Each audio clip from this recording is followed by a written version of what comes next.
Hello friends, இன்னைக்கான வீடியோவில் நம்ம என்ன பார்க்க போகிறோம் அப்படின்னா, தமிழரின் அறிவியல் சிந்தனைகள் அப்படின்ற டாபிக் கீழே உள்ள அறிவியலும் மனித வாழ்வும் அப்படின்ற பாடத்தை பற்றி பார்க்க போகிறோம். முன்னுரை: மனித வாழ்வில் அறிவியல், தொழில்நுட்ப மேலாண்மை, தாவரவியல் செய்திகள், விலங்கியல் செய்திகள், கணிதவியலும் வானவியலும், வேளாண்மையும் வேதியியலும். முடிவுரை. முன்னுரை: சமுதாயத்தின் வளர்ச்சி படிகளில் அறிவியல் வகிக்கும் பங்கு சாலப் பெரியது. நவீன அறிவியல் மனிதரின் வாழ்வில் தொடர்ச்சியாக பல புதுமைகளை அறிமுகப்படுத்தி வருவதை நாம் அறியலாம். இதனை பற்றி இக்கட்டுரையில் காணலாம்.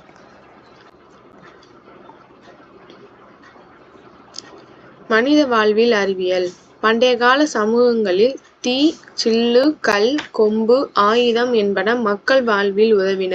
தொடர்ந்து இடம்பெற்ற புதிய புதிய கண்டுபிடிப்புகள் பல சமுதாய மாற்றங்களுக்கு தூண்டுகோலாக அமைந்து மனிதனின் அன்றாட நடவடிக்கைகளுடன் தவிர்க்க முடியாதபடி பின்னி பிணைந்து காணப்படுகின்றன.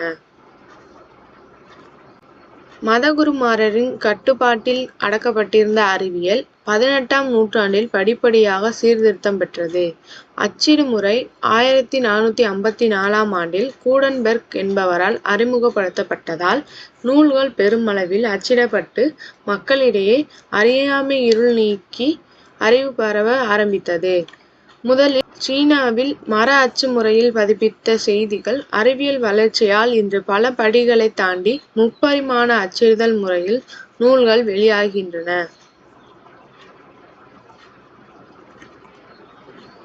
மக்களின் வாழ்க்கை முறையில் மின்சக்தியை வசப்படுத்தியதும் மின் குமிழ்களை பாவனைக்கு கொண்டு வந்ததும் கணக்கில் அடங்கா வசதிகளை ஏற்படுத்தியுள்ளது. 1870ஆம் ஆண்டு அலெக்சாண்டர் கிரகாம் பெல் என்பவரால் தொலைபேசி கண்டறியப்பட்ட போது அது மின் கம்பி இணைப்புகள் ஊடாக செயல்பட்டது. பின்னர் மின் குறிப்பு அலைகளை உபயோகிக்கும் கம்பியில்லா தொலைபேசி பாவனைக்கு வந்தது. இன்றோ தொலைத்தொடர்பால் செயற்கை மதிகள் மூலம் செயல்படுகின்றது. இன்று கணினியின் உபயோகம் பல துறைகளில் பயன்படுகின்றது. இதன் வழியாக டிம் பெர்னர்ஸ்-லீ என்பவரால் 1994ஆம் ஆண்டு அறிமுகப்படுத்தப்பட்ட வையக விரிவு வலை மிகவும் முக்கியம் வாய்ந்ததாக காணப்படுகிறது.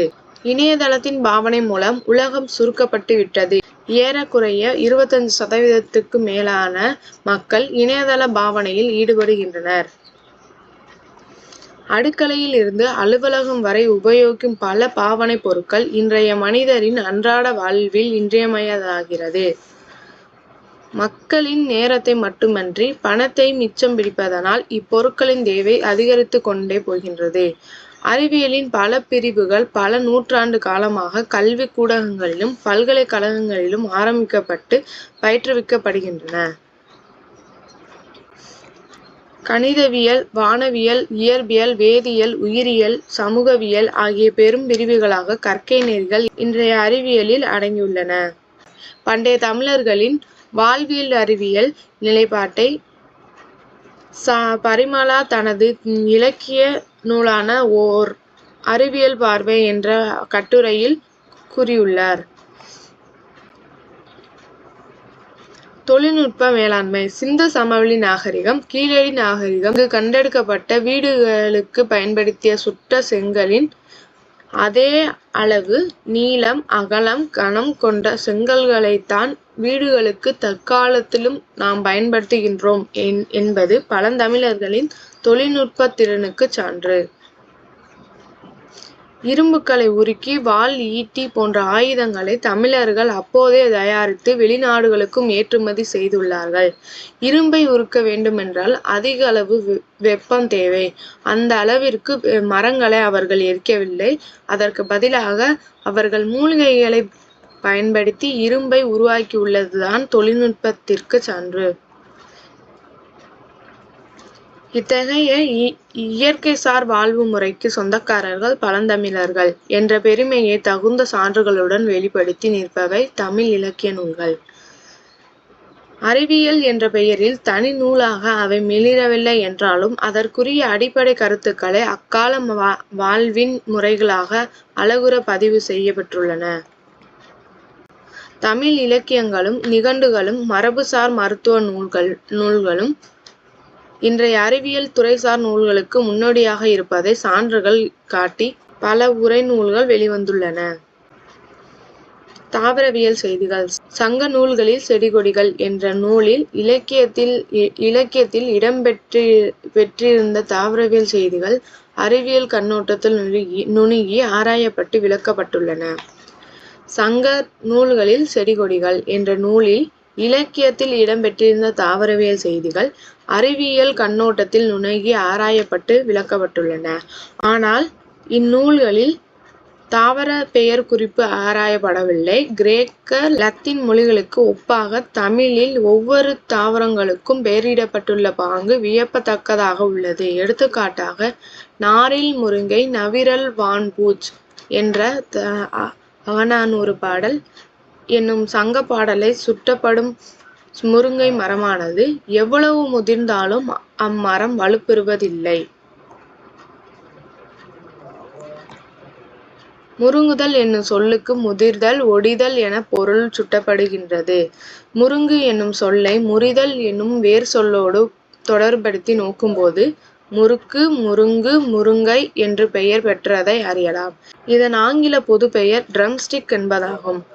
முருங்கைக்காய் நீளமாக ஒரு சிறுகோல் அல்லது குச்சி போல இருப்பதால் முரசு போன்ற கருவியை அடித்து ஒலி எழுப்பக்கூடிய கோல் என்ற பொருளில் பெயர் வைக்கப்பட்டுள்ளது. தாவர அறிவியல் பெயர்கள் பெரும்பாலும் அவற்றின் தோற்றம் இயல்பு தன்மை குணம் நிறம் பயன் பண்பு கருதியே அமைக்கப்பெறும் என்பதும் இங்கு ஒப்பு நோக்கத்தக்கதாகும். இதனுடைய அறிவியற் பெயர் மொரிங்கா என்பதும் முருங்கையின் திரிபு ஆகும். முருங்கை மரத்திற்கு பெயரிடுவது மட்டுமின்றி அதன் மருத்துவ குணங்களையும் நன்கறிந்து பயன்படுத்தி வந்தனர் என்பதற்கு எடுத்துக்காட்டாக பின்வரும் பாடலை கூறலாம். பிஞ்சாற்றி தோசம் பெறும் பூவார் போக மிஞ்சி விழிக்கு குளிர்ச்சிஞ் சேரும் பிஞ்சிலை வெப்பாற்றுந்தோ நஞ்சருக்கு மவ்வேர் வாத சினத்தை மாற்றும் முருங்கை மரம்.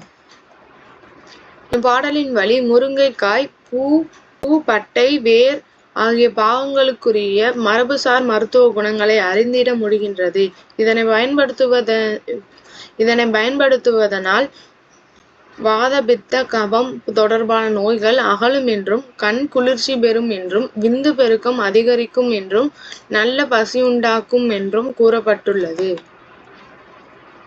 கிராமப்புற மக்களிடம் முருங்கைக்கு என்று ஒரு தனி இடம் உண்டு.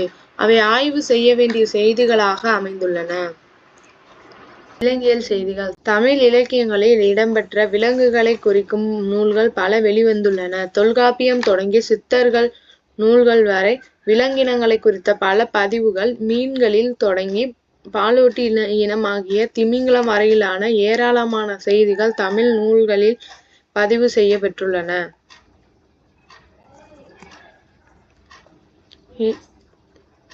இலக்கிய நூல்களில் இடம்பெற்றுள்ள செய்திகள் யாவுமே உண்மை என்று சொல்வதற்கில்லை என்றாலும் அவை ஆய்வுக்கு உட்படுத்த வேண்டிய செய்திகள் என்பதையும் மறுக்க முடியாது.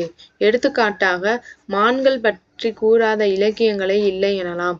இன்று மான்களை வேட்டையாடுதல் மான் இறைச்சியை உண்ணுதல் என்பவை சட்டப்படி மிக பெரிய குற்றங்களாக கருதப்படுகின்றன. மான்கள் அவற்றுக்கான புகழரண்களில் வைத்து தற்போது பாதுகாக்கப்படுகின்றன. அவ்வாறு வளர்க்கப்படும் மான்களின் கொம்புகள் ஆண்டுதோறும் உதிர்ந்து விழுந்து பின் முளைக்கக்கூடிய தன்மை கொண்டவையாகும். புள்ளிமான் கலைமான் கஸ்தூரிமான் போன்ற பல வகையான மானினங்களை குறித்த இலக்கிய பதிவுகள் அவற்றின் வகைகளையும் வாழ்விடங்களையும் எடுத்து காட்டுகின்றன. குறிப்பாக வாழை மரங்கள் வளர்ந்துள்ள வாழை தோப்பினுள் புகுந்த வருடை மான்குட்டி துள்ளி ஓடி ஆடுவதனை பின்வரும் பாடல்.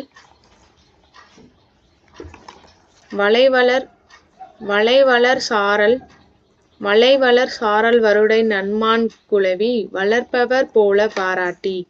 கலித்தொகை பாடல். என மலைச்சாரலில் வாழும் நன்மான் குட்டி குறித்து கூறுகின்றது. இது போன்ற இலக்கிய பாடல் பதிவுகள் மான்களை குறித்த பல செய்திகளை கூறுகின்றன.